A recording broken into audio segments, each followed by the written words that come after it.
Okay, let's dive right into this. Welcome to This Explainer. Today, we're not just looking at facts. We are going on a full-blown visual investigation into one of the greatest mysteries in all of nature. How on earth did prehistoric creatures, completely stuck on the ground, evolve wings and take to the skies? I mean, think about modern birds for a second. There are literally around 10,000 different species flying right over our heads today.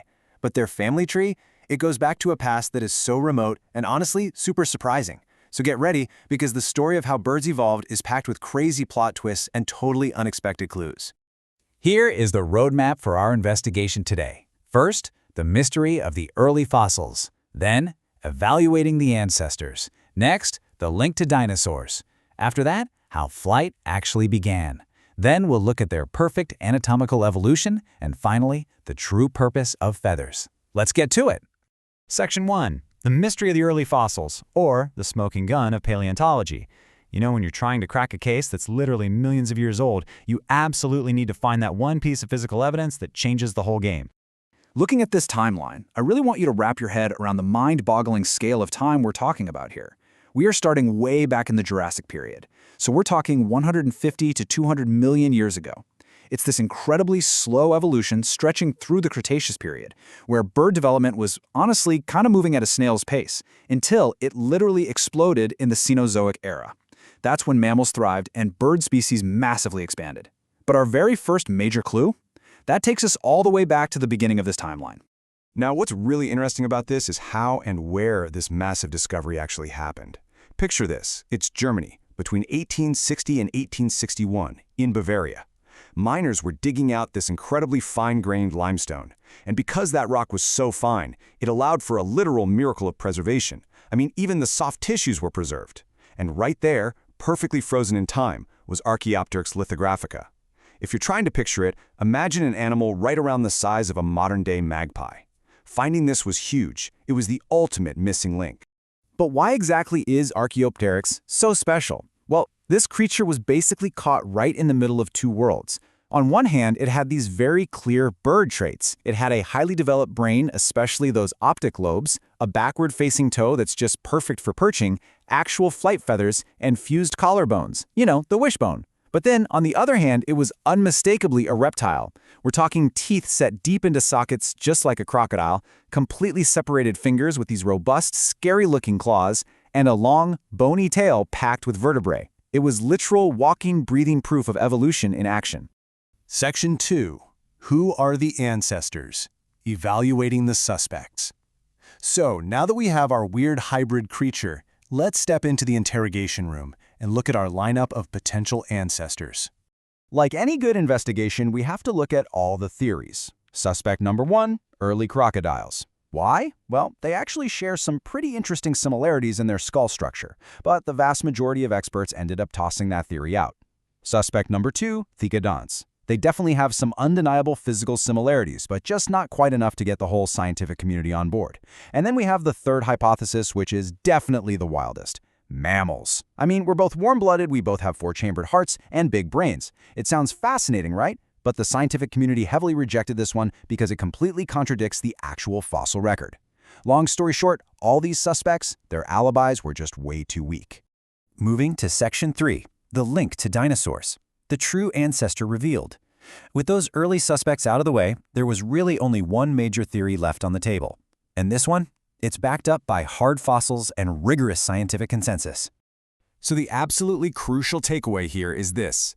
Birds are directly descended from theropod dinosaurs. Specifically, they come from this highly evolved family called Dromaeosauridae. Does the name Velociraptor ring a bell? Yup, that's the one. Though, to be fair, the way they look in the movies isn't exactly paleontology's finest hour.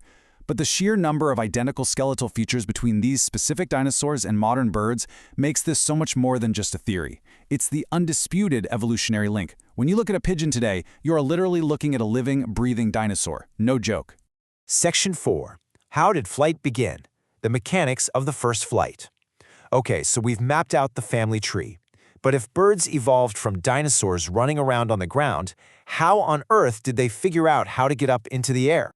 Historically, scientists have been totally split between two main theories here. On the left, we've got the terrestrial theory. The idea here is that these early protobirds were running on the ground, taking these massive leaps to catch huge flying insects, right? And their proto-wings and tail basically acted like boosters for those jumps. But there's a huge catch.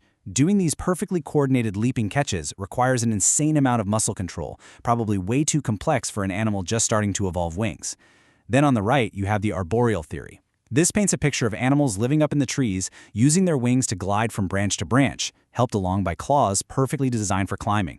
The problem with this one? Well, purely gliding actually hinders the development of true flapping flight. Just think of a flying squirrel. Gliding requires stretching skin out near the body, which is a totally different mechanic.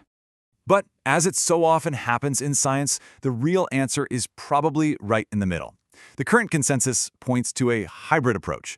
Most scientists now think flight started in a mostly forest, tree-dwelling environment, blending active leaping with short glides. And honestly, Archaeopteryx's claws tell us it definitely loved climbing trees. So it wasn't just some sudden dramatic takeoff from the ground, it was this incredibly slow, progressive conquering of the air. Section 5. The perfect anatomical evolution. Adapting for the skies. Because let's be real, going from walking on the ground, or even climbing branches, to actually flying, that requires a total, top-to-bottom re-engineering of the animal's body. Let's move to this next part and see how this builds, because nature pulled off some absolute engineering marvels here. To make wings, the bones in the hand and the front limbs shrank drastically. Then, pneumatic bones appeared. These are literally hollow bones filled with airbags to make the skeleton incredibly light. The sternum, or chest bone, evolved into a keeled shape. Think of it like the keel of a boat. It acts as this massive anchor for those super powerful flight muscles. The whole body shortened up, the sacrovertebrae fused together to provide rigid stability, and that long, heavy reptile tail, it practically vanished. It is just an absolute masterpiece of evolutionary aerodynamics. Section 6. The true purpose of feathers. A surprising pre-adaptation. Now, looking at all these flying features, you might assume they grew feathers specifically so they could fly, right? Well, get ready for the biggest plot twist of this whole story. I want to ask you this directly. If evolution doesn't have a crystal ball, if it doesn't plan ahead and say, hey, I want to make this animal fly in 1,000,000 years, then how in the world did feathers start? Why would a dinosaur running around on the ground suddenly start sprouting a bunch of plumage? The answer? Thermoregulation. That's right, feathers were absolutely not invented for flight. They originally evolved just to trap body heat. These fuzzy, early proto-feathers helped small dinosaurs survive shifting climates and basically just stay warm. You see, when an animal evolves to be smaller, it loses body heat way faster. So feathers stepped in as this exceptional thermal insulator. It's what biologists call a classic pre-adaptation. It's a feature that pops up for one totally unrelated reason, and then, millions of years later, turns out to be literally perfect for doing something entirely different. Like, flying. Which brings us to this massive number, 99 million. This number is tied to the final and maybe most fascinating piece of evidence in our whole investigation. It's a fossil that feels like it's straight out of a science fiction movie. And the crazy part? It wasn't unearthed at some prestigious dig site, it was actually found being sold at a market stall in Myanmar.